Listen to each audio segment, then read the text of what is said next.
It's your boy Sleepy J. You are listening to the Know It All Sports Podcast. I'm Sleepy J, and that is Coach Rudy, Coach V. Call me Psycho, call me Priest. Just don't call me guilty. all right, guys. We have a lot of things to talk about today. A lot of football stuff to go on to because, well, you know, when football season comes along, everybody seems to quit talking about any other sports other than football. So, with that being said, let's just get into it. Yeah, so heavy on the football during this podcast, but we are going to start off with something a little fun. Disappointing to some extent, but fun. We're going to start off with that Errol Spence Jr. versus Pac-Man. Manny Pacquiao, the senator from the Philippines. Oh, you excited about that fight, Jay? Man, it's going to be an amazing fight. Yeah, I'm looking forward to it. It's just a month away, right? I don't even think it's a month away. I think it's like 2 weeks away. Oh, cool. So how do you think Errol's going to do? I think by decision, he's not going to fight. What you mean he's not going to fight? So it came out recently, if you haven't caught on to our sarcasm, that apparently after that accident, which I know he just had a fight not too long ago, so I don't know how credible this is, but apparently he has some vision problems, so he had to get a surgery done this week. So he will not be fighting. He saw himself getting knocked out. So, yeah, so he had some vision problems in one of his eyes. They said it stemmed from the accident, that they didn't realize it until now. I don't know how true it is, but because keep in mind, I think it was just like 2 months ago or 3 months ago he had a fight, and he seemed to be all right in that one. So, all right, so look, Errol Spence Jr., I got former coworkers who are really close to his family. He's from the Dallas area. He's got a lot of love in this region. But just a couple months ago, you and I were talking about Errol Spence. It wasn't a couple months ago. It was just 2 or 3 weeks ago. But look, yes. I live in the quantum realm. You leave me alone. So a couple months ago. Not long ago when we relaunched this podcast. Shut up. I was talking in my head. So we were saying that if Errol Spence withdrew from this fight for whatever reason, that it would severely impact his legacy. So do you think after this latest withdrawal that it's going to lead to his demise? So to clarify, I believe the conversation was the outcome of this fight determined. Does he excel to the next level and become like a heavy hitter for the weight class from here on out? And with him stepping, clarify my words. with that idea in mind, him not fighting definitely slows him down because there's not many heavy hitters that you can hold on to that'll help you get your big payday or put you on the pedestal of from here on out you're going to be getting decent paydays. With that being said, if Pacquiao doesn't stay... Side note, payday, underrated candy bar. If Manny Pacquiao does not continue his win as champion long enough for him to come back and fight, and also the caveat to that is he's getting older each fight that he takes, which then also is like, well, did you really beat the best Pacquiao you could have beat? Granted, we all said that back whenever Floyd fought Pacquiao. He wasn't fighting the best Pacquiao he could have fought because Pac-Man he waited 10 had years. a broken hand, but yeah, that, you know. But nonetheless, he's got 20 years in the fighting game, and he has been a heavy hitter for at least 15 of those 20. Whether it's the best Pac-Man now or not, we all know it's not. It's not his best version of himself. No, but it's the most skilled. Good. It's the most skilled fighter he's had an opportunity to go against. Yeah, Errol Spence definitely, by winning this fight, it would have boosted his credibility, his legacy. Yeah. Because all of the greats, they beat past their prime fighters. Right. As one fighter's coming down, you're coming up. At some point, you have to encounter that. And my personal take, I wish Errol Spence the best, but I said it then, and I maintain it now, that without this fight happening now, Yeah. it's definitely going to hinder Errol Spence's legacy. He will not ascend to the levels of greatness that he had potential to. Right. Because I doubt that they're just going to say, okay, we'll reschedule you a fight for 3 months from now. Because they're probably going to say, all right, we'll get you in 6 months. So what I think he has to do to rebound from this, assuming he doesn't get to fight Pacquiao. Let's say worst case scenario, Pacquiao loses to this guy no one's ever heard of him. We'll cover this guy in just a second. But let's say he takes this loss. Now he's no longer champion. Now Errol Spence has to fight this guy that no one's heard of prior to this fight. The question is, though, is the belt still on the line? Because Pac-Man might not have put it on the line against this replacement. That's a true statement, too. But where I was going was the next big fight that he could hope to get, and he would have to fight a lot of people to even probably get on the radar of that, is a Canelo fight.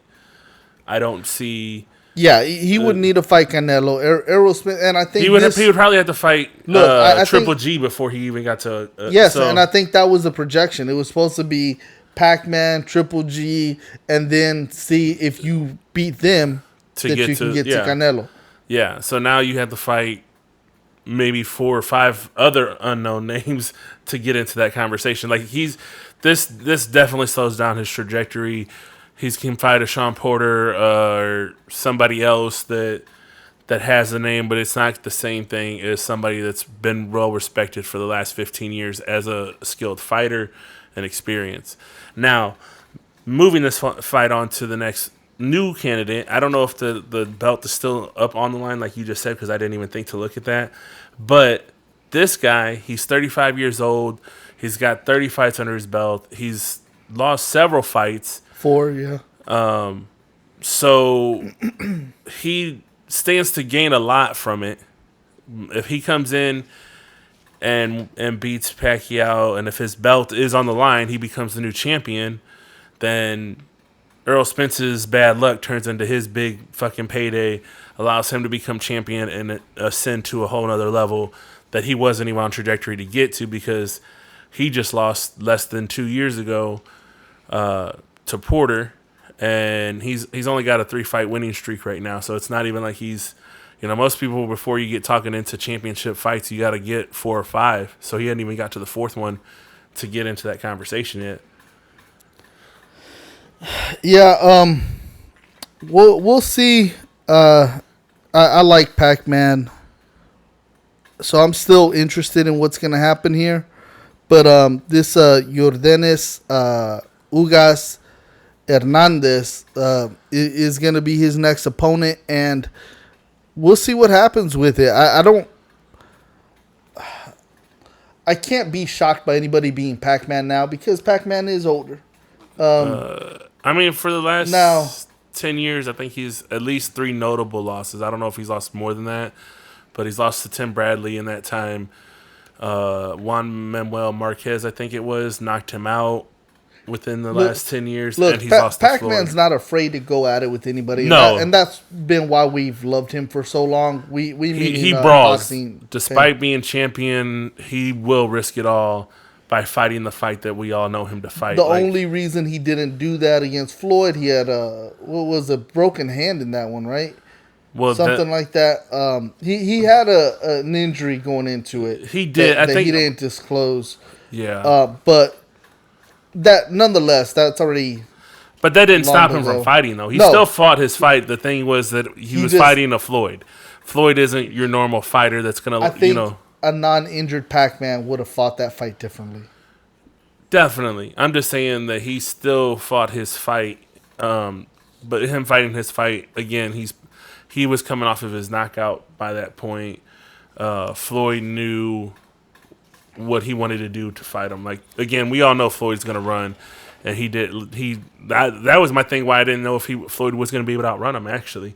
So the fact that he had an injured hand. And I think that's what it was. Just his injured hand slowed him down, so he couldn't be as effective. Yeah. So, all right, so let's move on to the next topic. Jason Kidd That there have been some recent releases of excerpts from, I think is a book from Giannis, Yeah. where it discussed Jason Kidd as the former head coach of the Milwaukee Bucks and the methodologies that he used while coaching. Right. So the bottom line, Jason Kidd, is he too harsh of a coach to be good in today's NBA? So from the excerpts that I've seen, I won't. Full disclosure, I didn't go back and read them. Like I said, I didn't read all of them, but I kind of got a general idea of what they were coming at him for. And what I will say is, I don't think what they were criticizing him for those that didn't read it, was basically that he was really hard on his players by telling them, like, it was during holiday times, he was really hard on the players, saying like, well, we're still working. I don't care. They lost the game that they were winning and that they should have won. And after they lost that game, he asked the players, do you think we should have won this game? And the players said yes. He said, okay, so we should have won this game. So we got practice the next 2 days. Players were complaining because Christmas fell in that time period. Right. And so my first thoughts on that is, we watch sports on holidays, Christmas, Thanksgiving, whatever the holiday is. If there's a sporting event, that just makes the holiday that much better because we have something to watch other than movies or something like that. And so I didn't see it as anything wrong. If that means you got to practice, you're getting paid millions of dollars to entertain people, and you're an athlete. So I feel like it's unfortunate for your family, but the way I look at many jobs, depending on what your job is, whether it's in entertainment or even a first responder job, I don't think that if you're a family-oriented person, those are careers you should be thinking about because those require working on holidays, birthdays, Christmases, and things of that nature. But as we were talking off of air, we were saying that this is creating a what do you call it? A winning environment, or at least a very serious. Like if I'm considered a great, it's his attempt to build a winning environment. Right. And I say that, I note that most specifically because there was some people on Twitter and social media who were making the argument that his behavior was pointless, that it was just for his ego. And from my vantage point, it wasn't pointless and it wasn't just for his ego. Now, it may not be the best way to do things. We may have our own ideas of what the best way to coach a team is. Right. But there was definitely a point. There was definitely something that he was trying to bring out of them. Today I read a tweet by Jared Dudley where he was pretty much crediting Jason Kidd for Milwaukee's championship that they got this year, saying that Jason's Kidd's work in his time period as the coach of the Bucks directly led to the improvement of Middleton and Giannis, who were the two stars for Milwaukee. Right. So Jared Dudley was a player on that Milwaukee team when Kidd was the coach. So he is speaking out on Kidd's behalf. Right. Saying, look, y'all are saying this is bad, but I saw the improvement. So, two things to that. One is when you're talking about sports, you have self-starters, the greats, as we've touched base on before, where we talked about the Cowboys in the 90s, how no matter how hard they partied, when it was time to go to practice, they were there early, on time, ready to, suited and booted, ready to go. And that was the environment that the legends of that team that were, in the Hall of Fame, that were going through all that. And, actually I just watched a video where Aikman was talking to Troy Aikman. Yeah, Troy Aikman was talking to Jimmy Johnson, and Jimmy Johnson was telling them about he remembered this one time in particular that they had lost to the Redskins, and they got on the plane, and everyone's just kind of hooting and hollering, acting as if they didn't lose. And he said when they were getting ready to serve food, he told the airlines, like, no, they don't deserve to eat anything. They lost. And he said everyone looked at me like I was crazy, and people asked me after we got off the plane, don't you think you were a little hard on them, coach? One of his assistant coaches asked him if he was a little hard on them, and he was like, no, I want them to know that we lost, and there's nothing to feel good or be happy about. I'm trying to create a winning environment. And to that, the idea behind it was they can hate me. Yeah. They can be united and hate me, and that's okay. So long as they're united, right, and they're fighting. And he went on to say, because I watched that same thing a couple of times. I saw it, I think, when it first came out. Then I saw it again just a couple days ago. Right. And it's probably came up because of this, the Hall of Fame speech thing. So he ends up saying that his logic behind it was partially, I want you to hate losing so badly, or want to win so badly, even more than you hate losing, whatever. Right. That you're going to lay everything down on every play. Right. Get the most out of you. Yeah. And I mean, they won 2 Super Bowls. And He was only coached for 5 years. They won 2 Super Bowls in that time period.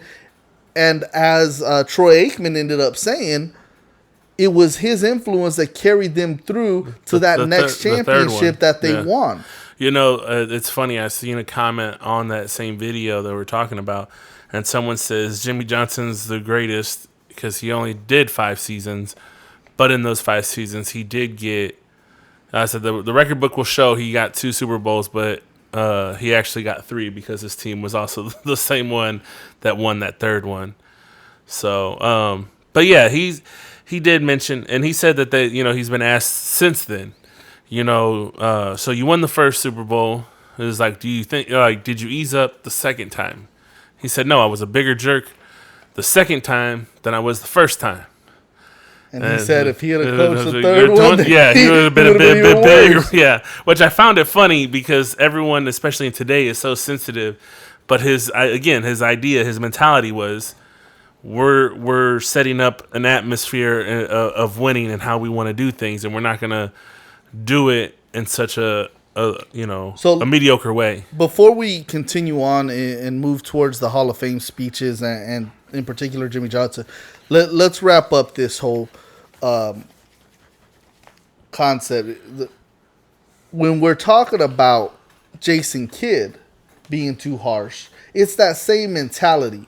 Right. Now, here's the thing. Jason Kidd played, over 15 years in the NBA. Right. And he was the best point guard during that time period. Right. He is one of the all-time greatest point guards ever. He won a championship. Aside from that championship, he carried 2 Nets teams to the championship, even though they lost. Right. And he proved how hard he worked, how effective he was. He proved all of that on the court. So him as a coach, trying to create that same killer mentality in his players, I understand. Right. Now, there's going to be some people who say, well, yeah, but you can't have a manager like that. And that's a totally different argument. Right. In an office environment, I cannot berate you. Right. But when I am coaching you, if my thought is how to get the best out of you, I will say what I need to say to get the best out of you. Now, the way I do it is a little bit differently than one of those types of coaches. Yeah, I can say... I'll go back and I'll explain to you why I said what I said. Right. Because I'm trying to work the psychological angle and get that. But I understand those who aren't doing that. If you've never played sports, and maybe it's... I don't know. If you've never played sports in the 90s... Yeah, early 2000s, yeah. Because some of the kids that have only played in the last 10 years... They'll say, I've played. And that's what I was going to say. If you haven't played in the 90s or even the early 2000s, before we all got participation trophies and things like that. And again, I'm not taking no jabs. I'm just saying there was an atmosphere of, we only award the winners, not second place, third place, whatever. If you're not first, you're last. Yeah. So, and being in that, your coaches would yell at you, get in your face or whatever. And speaking of from a person that I never responded, like there was some people that I would see and I thought it was so weird when the coach would smack them on the head and get your head in the damn game. I didn't like that. If anything, it pissed me off and made me try less because you were annoying the fuck out of me. But there were some people that they needed that to start their engine, and that's how they are. So, like, if you ever watched Remember the Titans, whenever Denzel Washington talked to the players one way, and he was harsher on them, and then you had the other coach that came along and would talk to them a little bit differently in a softer manner, and he got the best out of them separately. It made a good yin and yang type of situation. So we understand that. Right. But we also are saying, I think both of us are on the same page when we say that there's nothing wrong with what Jason Kidd was intending. Right. And yes, it may not be the best way, but it's still an effective way. In the right circumstance. Keep in mind, in most of these sports, it's testosterone driven. So it's ego driven. It's testosterone driven. You're trying to prove you're bigger, better than the next person. So if you got offended by that, you probably were in the wrong wrong place mentally. And in case you heard a funky sound a moment ago, it was not Johnny jiggling his belly. He was actually jiggling the dog's face, and that's not a euphemism for something. It was just really weird to hear that. So, all right. I don't think mics are good, but I don't think they're that good. So hopefully you guys didn't hear me messing. They're gonna go back and listen to it now. Yeah. All right. Now let's get to the Hall of Fame speeches. In particular, let's hear this one sound bite first. And I never really dreamed. I wasn't a dreamer. Dreaming's hoping. I believed. I really believe. And people say, what made you think when you were at Miami, you're going to take these inner city kids and they were going to get an education? What made you say that you were going to get them a college degree? Because that's what I talked about. I believe they were. And I may tell you, 90% of them got their college degree. And that's what I was proud of. What made you think that you're going to win a Super Bowl when you were 1 in 15? I didn't dream about it. I believed that we were going to win a Super Bowl. When you believe it, I think it has something the way you act and how you deal with people. Your expectation, and you put expectations on them. You treat a person as he is, he's going to stay as he is. Treat a person as if he were what he could be and should be. He'll become what he could be and should be. I didn't dream. I believed we were going to do it.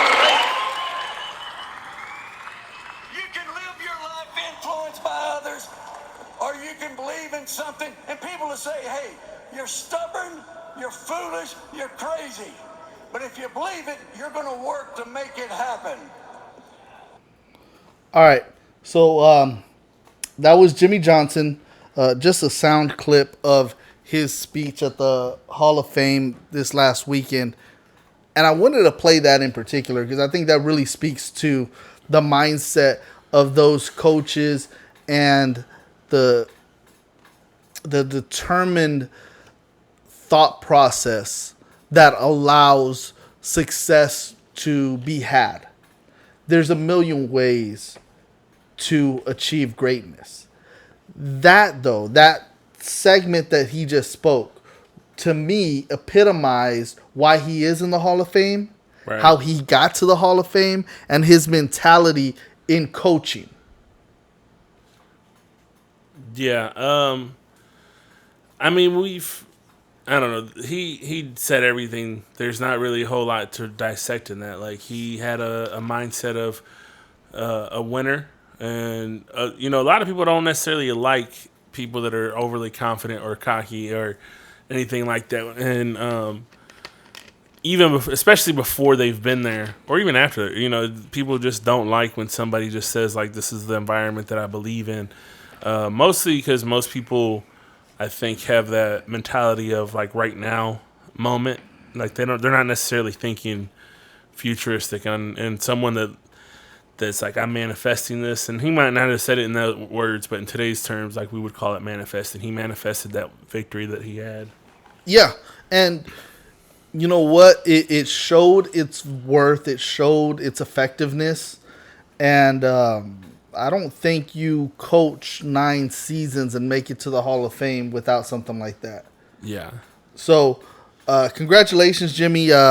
I am very glad to see that they finally recognized you and put you in the Hall of Fame. I honestly didn't think you'd make it. I thought that they would hold it against you that you didn't coach that long. Yeah. But once you did make it, I was excited. I was glad. I would have voted you in had I had a saying it. Yeah. But that's neither here nor there. So Bill Cowher also went in. Mm-hmm. I don't know how much of these speeches you got to see. I know that Bill Cowher is somebody who I intend to listen to his speech. I didn't listen to it. I listened to Manning's, I listened to Drew Pearson's, and I listened to Megatron's. Okay. As well as Jimmy's. So I really just got into Jimmy's, and I heard a few sound bites from Cowher? No, Peyton. So unfortunately, I can't really speak on. This is what I'll have to say. I personally did not like the shortened time periods that they gave these Hall of Famers. So what was the reason for that? Did they say? They had so many. They just figured to shorten it. Just too many. But they had 2 days. You know, yeah. They had Saturdays where they inducted extra people because it was the 100th anniversary last year. Yeah. So they had more Hall of Famers that they were trying to make up for. And then they just carried over that time. I feel like that's a bullshit answer. Like, not on your end, but for them to do that. I was about to throw my shoe at you. I say, like, because in today's world, like, yeah, you might not have sat there and watched them all, and maybe there wasn't enough time for all of them. There was. But you could have. People are there all day. Well, that's what I'm saying, for airing purposes. If we're talking about, people watch the NFL. I'm sure. I'm just saying, if that was your argument, if this is the argument, even still, you could have recorded it and been like, we're gonna have it on YouTube or our website. You can check out NFL everybody's Network. Yeah, right. And that's where I was going with it. If you want to say, you know what, Channel 2 or NBC, whatever the fuck channel that they were advertising it on, didn't want to give us that much time. It was ESPN, but yeah. We can definitely put it online for people to watch it, because people like me and you, we will, like, you know what, I haven't heard that one, or I want to hear what they said. Yeah, didn't really want the filler in between. Right. Would rather just go to the speeches. So Peyton Manning, I made sure I was sitting down to listen to watch his when it aired. Yeah. This is what I really took out of it. He had good information. He was really propping up football and NFL and the role of his dad, the players. Yeah. But he was trying to also stay within this 7-minute confine of the speech. So he was speaking really fast. Yeah. For him. It wasn't that cadence that wraps people in, that makes you want to still listen to it. I didn't like it. I loved the message. I did not like the delivery. And I understand why. He didn't give it time to breathe. Like, you had to digest it all, like, really fast. I could see that. I personally just like the jabs that he was given to the NFL, actually, for the shortened speech. And so I enjoyed that aspect of it, because if you didn't hear it, he said that by the time 2035 comes around and Tom Brady is being inducted into the Hall of Fame, he's just going to have an Instagram post, and that's all he's going to have time for. So that's funny. I just thought that was funny. I was like, fucking love it. It was perfect. I didn't need to hear anything else.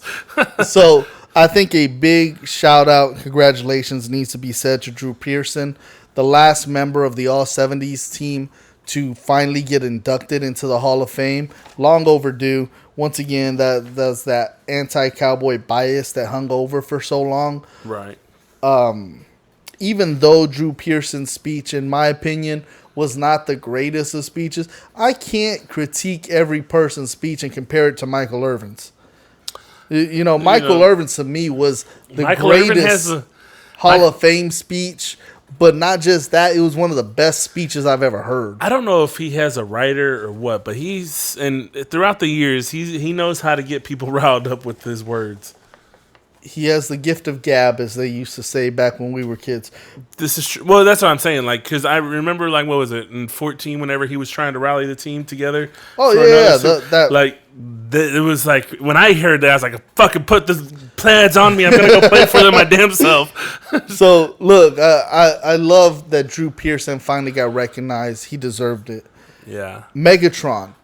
What I really got out of this speech from him was that he played hurt his whole career. He came out and said that it was in his rookie year he injured his back, and he had to withstand that pain throughout the duration of his career. And that was something that was never really spoken about when he played, because going into every year they were saying nothing about him being questionable for the season. And so when he retired, it wasn't off of a new injury or something to that effect, which usually does it for a person, for a player. So for me, I was a lot more understanding of why he retired. Right. And appreciate that decision even more. Yeah, I mean, recently in the new season, we got injuries that are coming up that people are talking about, like Michael Thomas. He just got a new surgery that he probably should have got done a few months ago, and people were talking about it. And the thing that a lot of the former athletes are saying, like, the NFL doesn't care, the Saints don't care about him after football. Yeah, they had him playing the whole season injured, clearing him to play. Right. Even though he needed the surgery. Yeah, and so they were saying, like, so him getting the surgery late, he probably got a second opinion, and so that's why he got the surgery when he got it versus waiting for the team doctor to clear him for the, whatever. And, as I was saying, they're not worried about him after when he retires, his body, how it feels after. Yeah, they use you, abuse you, and then throw you out. So, and that's where I'm going, is tying that to Megatron itself. Like, if as an athlete, professional athlete at that, you should be worried about how is my life going to be after this. A lot of people put it all on the line. You have the CTE that everyone's talking about nowadays, and they're going through those things. And if you can avoid it and be healthy, not have hip replacements or knee replacements afterwards, by all means, do what you got to do. And especially with so many of those surgeries never really fixing the problem.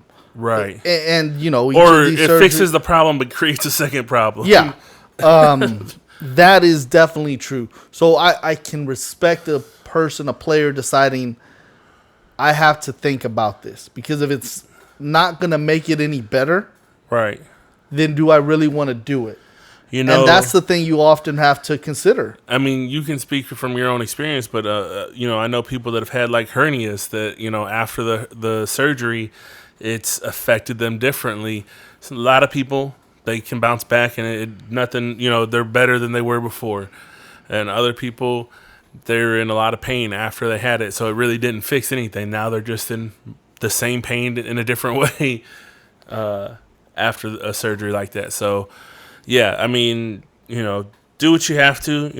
As what was it? Even Luck, when he retired a few years ago, he said it was his own. Like, it just didn't feel the same to play after his injury. So, you got to do what you got to do for your own physical and mental health, especially in the spotlight. As we see, we're entertained by you guys, but apparently the entertainment, it means more to the cost. Yeah, you get the millions, but there's a big cost that you pay beyond what we normally see. As we've discussed with Simone Biles and Shikari and everybody, nowadays, it's definitely a different world when we think about, like, we look at you as people rather than just the entertainment. Yeah. And so to anyone that doesn't believe in progress, I think it's interesting just to see, because as me and you said, 20 years ago playing our sports, it was shut up, walk it off, put some dirt in it, you're going to be fine. All right, so a little bit off topic, but to that same idea. A big reason that I am not a fan of Drake Okay. We're going to see how this goes, guys. Go ahead and get your popcorn and buckle in. So a big reason I'm not a fan of Drake. Wait. Are we talking the singer, or are we talking about Drake, the running back? No, the singer. Okay. Just making sure we're all on the same page here. So a big reason I'm not a fan of his is I don't believe in his lyrics. I don't believe he's a good lyricist. I know he makes hits, but going back to one song a long time ago that he did with Eminem, he says something to the effect of, like a twisted ankle, I ain't nothing to play with. And I was like, what? Like a sprained ankle, I ain't nothing to play with. Yeah. And to me, I was like, what are you talking about? I don't remember a time I didn't play with a sprained ankle. Like, as an athlete, that was the least of my concern. If it wasn't broken, I was out there. Right. Whether it's the basketball court, the football field, the baseball field, I was out there. Yeah. I knew guys who wouldn't go out there and they'd be whining, and I was just thinking less of them as people, as men, for not being out there. I remember one of my cousins' ankle swelled up like twice the size in the middle of a baseball game, and I was like, okay, so he's not going to go out there? Are you serious? He's done? I guess. it threw me off. I didn't understand that. So Drake saying that and people pulling themselves out, yet then you have athletes like Dirk Nowitzki, who pretty much throughout his 21-year career played with sprained ankles like every other week. Yeah, Mike Tyson that broke his leg. Broke his knee and went 3 more rounds. Yeah. I mean, for me, I don't like Drake because he says that. Like a sprained ankle, I ain't nothing to play with. So because he encourages wussiness. Yeah. He encourages people to take care of their physical well-being. So that's funny, just that we covered. Like, that sounds like something I would talk about on Sleep Talking Podcast, not the Know It All Sports Podcast. But I mean, I guess it is sports related because that song was intended for a movie that came out. I don't remember what it was though. I don't know. There was a lot of basketball going on at it. It was a documentary or something, I think, that came out for somebody at the time. It was 10 years ago, 12 years ago. But all right, so we cut from that to something that once again tries to draw you into the personal affairs of athletes. Hard Knocks. Yeah, we would be remiss if we didn't talk about it, but here we go. I'm actually going to stay silent on this unless I say something that has nothing to do with the topic, because I don't watch Hard Knocks. I don't want to know these guys as people. This is not where my interest lies. So I am a fan of the Hard Knocks. I've watched it for the last at least 3 to 5 years, I believe it has been, and I enjoy it to see the office side of it, like seeing how the players take being cut and how the coaches break it to them. So I personally like it. Never seen an episode. Never seen 5 minutes of an episode. But so the new episode, if you guys don't know, I was excited when I heard that the Hard Knocks was going to have the Cowboys. Yippee! So for the first episode, the thing, if you haven't been watching ESPN or Fox Sports, they were obviously talking about Dak, and I will get into that in a second. But the thing was that I took away from it is Dak and Zeke are really good friends. And I will say it was a little bit funny to think that I get their friends. They've been playing playing football the last 6 years together, but. I believe Dak's birthday was on the episode, and Zeke bought him a present. He was like, I've never wrapped a present in my life, and it's a part of the show where he's wrapping his present for him and all this and that. And I was just sitting there thinking, yeah, I mean, I've bought my friends presents. I don't know that I've wrapped any of their presents, and I don't know if I would have wrapped it and put it on camera for people to watch. And especially the piece of, it wasn't like a... And again, this is going to sound bad because it's going to be part of hyper-masculinity culture or whatever. But he bought him a piece of luggage, yeah. It was like a $13,000 suitcase. Yes, but again, you bought your homie luggage. Like it wasn't like. Oh, I only know about this because I heard other people talking about it. That was what people talked about, how good of friends they are. And Dak, I believe, bought Zeke.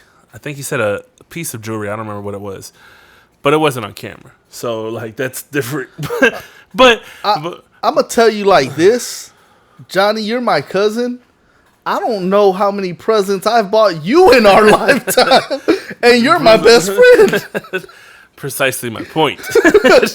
I don't know if I would have been on camera, especially with that. So I'll buy you a meal.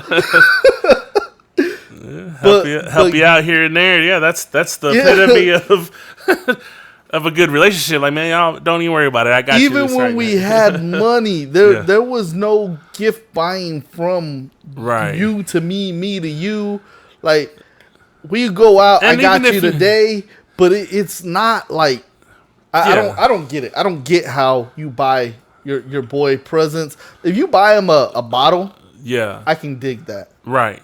You buy him even a flask or something that's like kind of cool or whatever. A cool knife you saw. Right. Yeah, I don't know about buying him personalized luggage or a necklace or something like that. Like that's. I'm gonna buy you a ring, Johnny. Yeah. There's a bro code at that point that I'm gonna be like, bro, like that's shake my hand, maybe give me a card at most. That's where we're gonna draw this line. Yeah, but wedding gift different, stuff like that. But yeah. But then Micah Parsons, he was a big part of this episode, and he's the guy that I seen that got drafted that I personally am watching right now, just because there was so much hype about him that I was like, okay, I want to see why he's so much hype. And in the first game, he was all over the place. He made some great plays from what I seen. But one thing I seen in this episode was they talked to like. As soon as I think he probably made like 4 or 5 like plays noteworthy. They call him, tell him like, okay, you're done for today, and he was kind of being a brat about like he was begging for like one more, which is great. You're enthusiastic, whatever. But this is the preseason, and I feel like if your coaches start telling you at this point, like, you know what, we've seen enough for today, we're gonna sit you down for right now. It only makes sense. What we're trying to do is see who needs work and where we need to work on it, and it's only proving that point right now. And you just trying to push it. But again, I get it. It's your career. It's your life right now. Is to play these sports and do these things. So he did good. His mom was there cheering him on. So I'm gonna cross my fingers and hope he doesn't get cut before. But the way it looks like he probably won't. He turned on great for the cameras. I think he's Hall of Fame talent. I don't, this has nothing to do with the show because I haven't watched a second of it. Right. But I think Parsons plays, is Hall of Fame talent. That doesn't mean he'll necessarily get there, but injuries permitting, and career, career choices. Yeah. He is that talented. I like him. And permitting he doesn't do anything stupid off the field that slows down his career too. Yeah.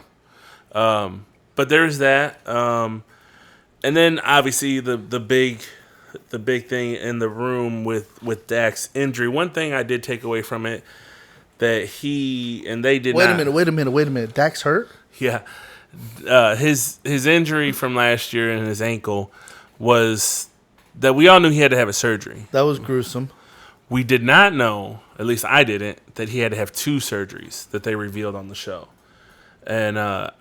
That is something to take note because I'm not really. I mean, I'm sure that break was nasty, so I'm sure that I shouldn't be surprised. But I was surprised that they didn't mention that there was 2 surgeries needed. They only mentioned the one prior to the show. Back to the Jimmy Johnson. What's his name? The owner, Jerry. Jerry calls him up and tells him that they're going to put him in the Cowboys Ring of Honor. Yeah. And I've seen some commentators making fun of that. Like, seriously, he's getting inducted to the Hall of Fame, but you want to call him and say, but the topper of that is you're going to be inducted into the Cowboys. So I find it funny because, like, that was a good point that they brought up. It was like, so you want to make it seem as if you're doing me a big favor by adding me to this that I should have been into long before I even got inducted to the Hall of Fame. But, okay, you're right. But Jimmy even said, am I going to be alive for this to happen. So I think it would have been hard for him to say to the public, all right, we're going to do this in 3 years. Because if he does something like that, then it's like, really, you're just doing it because I'm dying. Yeah. You know? Right. It doesn't seem as genuine or as respectful. Yeah. So even though there's a lot more to talk about on this whole topics or whatever, let's move on to the FS or BS. Well, I just want to put a button on the Dak thing. I am a little bit concerned with the idea that he's getting a second MRI. That wasn't on the show, but it was broken today or yesterday that they're going to do a second MRI, and that raises that's not a worrisome thought to me in this basic idea. I'm glad they're getting a second MRI. Because you want to see if there's progress. Yeah, that's the thing. Everyone's automatically jumping to, is it something to be concerned about? And I'm with you. There's two reasons for it. One, to see, is it progressed enough that we can move forward and allowing him to really throw the ball? Or do we still need to nurse this a little bit longer? Yeah, you got a month before the season. Yeah. I did want to ask, though, while we're on this, do you think if a backup in the preseason just started to light up on fire, and let's say Dak needs to sit out 2 weeks into the season, do you let the backup continue because he's been like on a winning streak and just like racking up points, or do you still put Dak back in? Have you seen our backups? I'm not saying that they're of that caliber. I'm saying if barring some miracle that happened, that if you had a Tony Romo-esque guy light it up like Tony did with his time in the preseason, then maybe you could flirt with that idea. Our depth at quarterback, I know it's not been very great in the last. It's been god awful. Yeah, fucking. I hate so Kellen you trying Moore. to tell me Ben DiNucci or Cooper? I fucking hate Cooper. I mean, I want to punch him in the face. And he's probably our best one. He is, and I still want to punch him in the face. Cooper Rush is bad.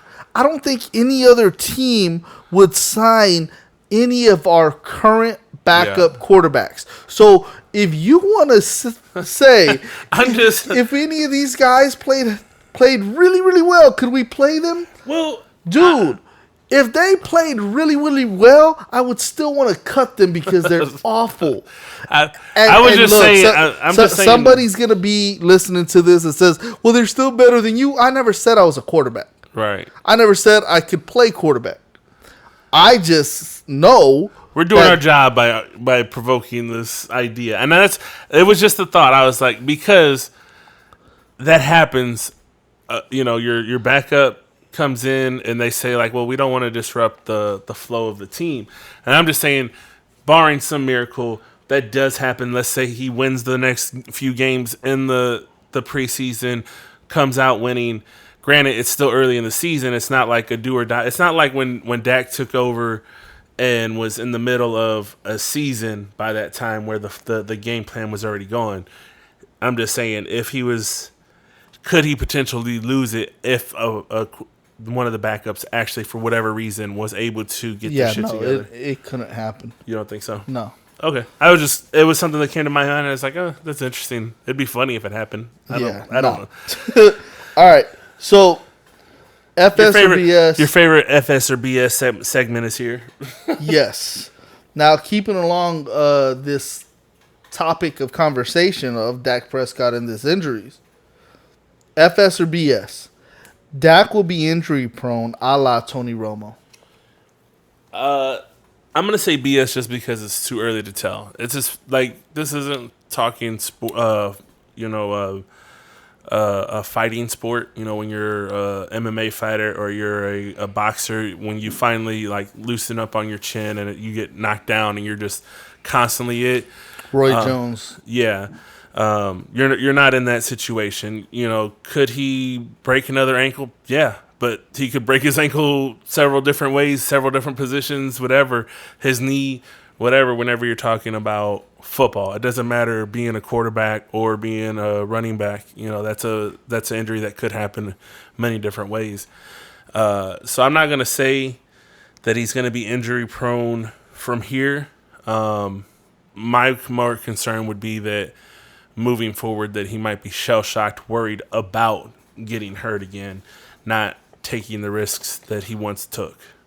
I don't see that happening personally, but I agree with you that it's BS.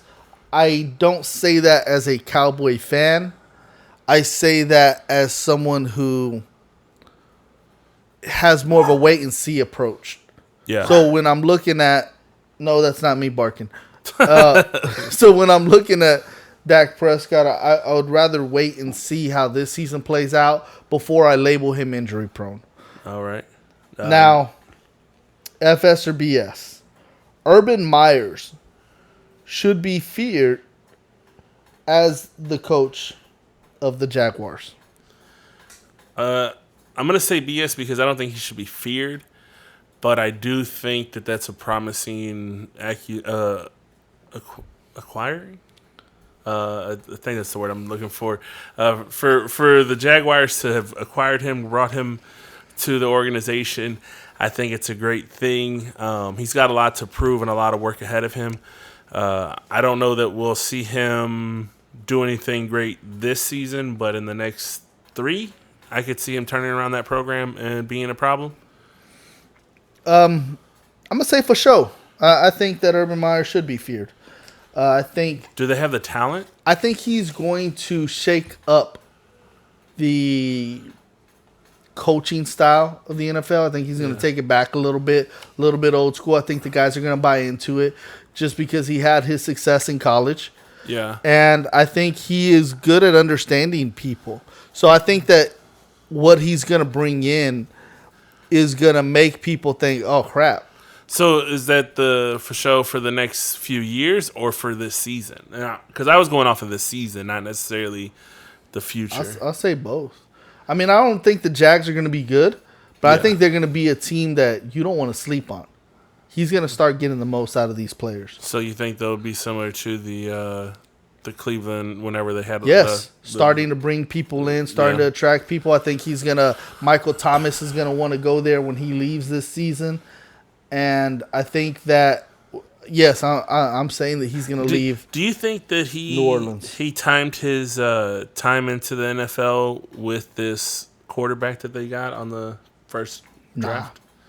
That was something. No, I think Urban Meyer wanted to coach the Cowboys. I think he wanted to coach them last year, and I think he would have come here, and I think he would have done a better job than what our current coach.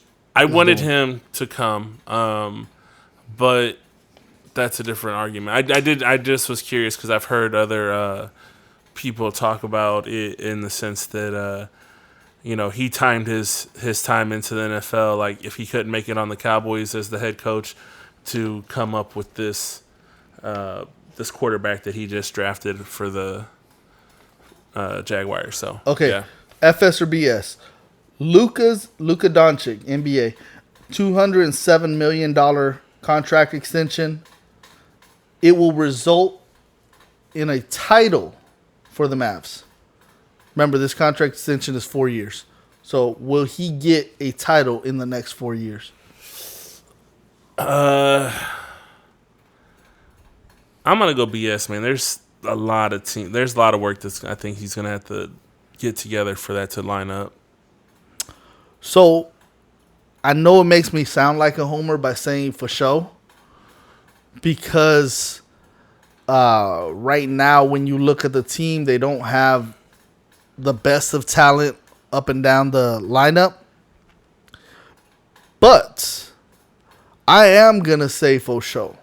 The reason for it has a lot to do with what he did with Slovenia, taking them into the medal rounds of the Olympics. A bunch of guys, non-NBA guys, beating some teams that were thought to be contenders for the medal rounds. So I like what Luka brings. I think he is top 3 best player in the league right now. And he's got a long way to go to improve. But I think he's good enough to take them there. And with injuries always being the X factor on teams, I think he has a chance. So I'm going to say yes. I say we win a title. Dallas wins a title within the next 4 years with Luka. So, keeping it on those lines of money, FS or BS? Josh Allen's 6-year contract for $258 million. Too soon?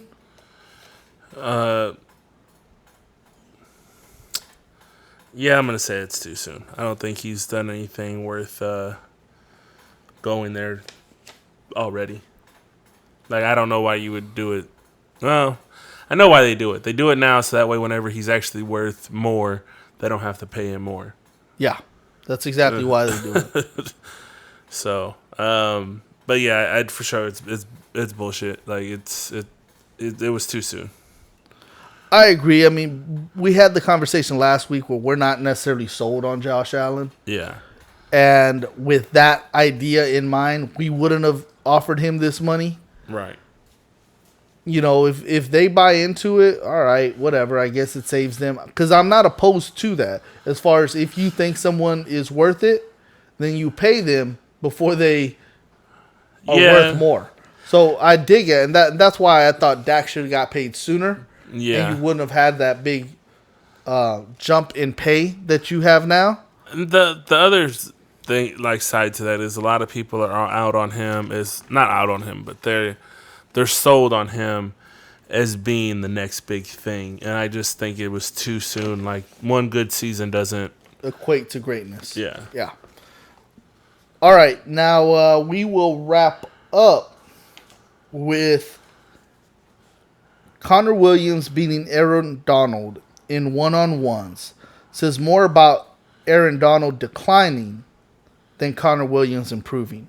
For show or BS? That's a for show.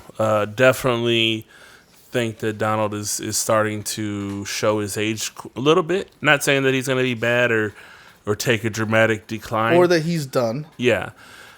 Just that half a second is just that. It's a half a second.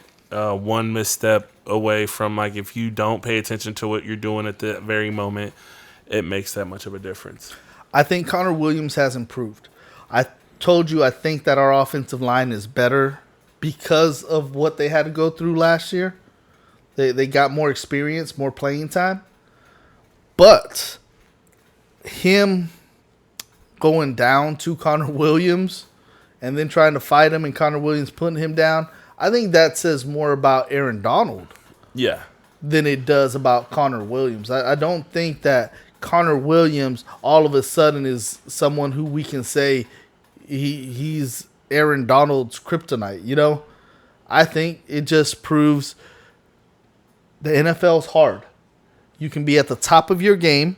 You can be the top of the defense of the NFL 1 year, 2 years, 4 years, and then all of a sudden you're no longer as big and bad as what you had been. Right. And I mean... And that's not a knock. It's just and the reality. Truth of the matter is, they've been saying Donald's been getting older for, 2 years now. They've been questioning his skill level starting to slowly decline. And here's the other thing, though, man. When you're looking at the offensive line and defensive line, if you were to get 2 sacks in a game as a defensive lineman and didn't really do much the rest of the game, the stats would show that you were awesome because you got 2 sacks. That's true. That means you're used to losing the down. Now, Aaron Donald isn't used to losing, but he could still... You know, it's not like he's putting up 40 sacks a year. You know, for sure. He's out there wreaking havoc for a defensive player. Right. He is not out there winning every play. It's the same way I look at Lawrence Taylor. Back in the day, Lawrence Taylor was feared by a lot of people when he played. Right.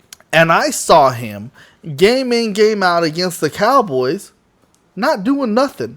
He might have 1 sack.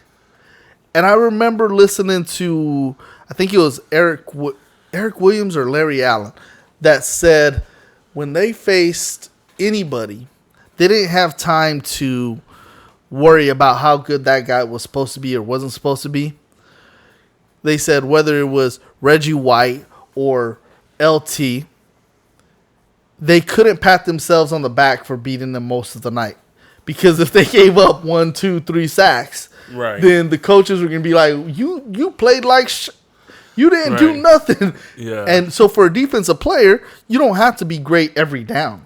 Right. So even though those one-on-ones, Connor Williams beat him, I'm positive if a game would have been played, Aaron Donald would have came through 2, 3 times, beat him, just enough to make himself redeem himself. You know what? But at the same time, when you're that player, though, that's all it needs. All you got to do is shake up the quarterback. It's not even necessarily about getting through or making the running back think like, you know what, I got to cut harder because he's going to come and catch me. Put in that doubt. Yeah. But I think that Aaron Donald is starting to show his decline because I think in previous seasons he wouldn't have let someone who is a Connor Williams for sure beat him.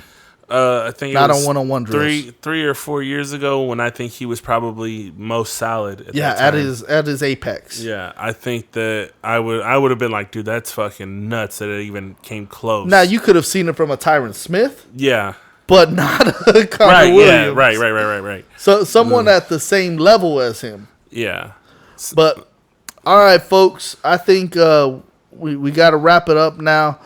We will be back. Again, we hit just a little bit further than the last time. We got to get this. We're gonna guys. No, we don't. We're gonna get this down. There's a lot of sports, and we're leaving out a lot. But so long as you are listening, we'll keep putting them out. By the way, we have seen that more people are starting to pay attention. So again, we appreciate you guys. So please continue to like, comment, share. Please tell your friends if you like the nonsense that we're spewing. You can follow me on my social media at SleepyJ. That's SLEEP_E_J. You can follow Coach Rudy at Twitter at Rudy V 1982. So make sure that you let us know what you think. If you have some kind of take you want us to talk about, throw it out there. We'll be sure to talk about it. If you disagreed with anything we said or agreed with us, let us know, and we'll either tell and you. I'll give you my address. Let's go. But until next time, guys, take it easy. We'll see you guys next week. Well, yes. Yeah, we'll see you next week, but I don't know if you'll see us. Doesn't mean to be creepy. We're stalking you. All right, I'm out. Peace.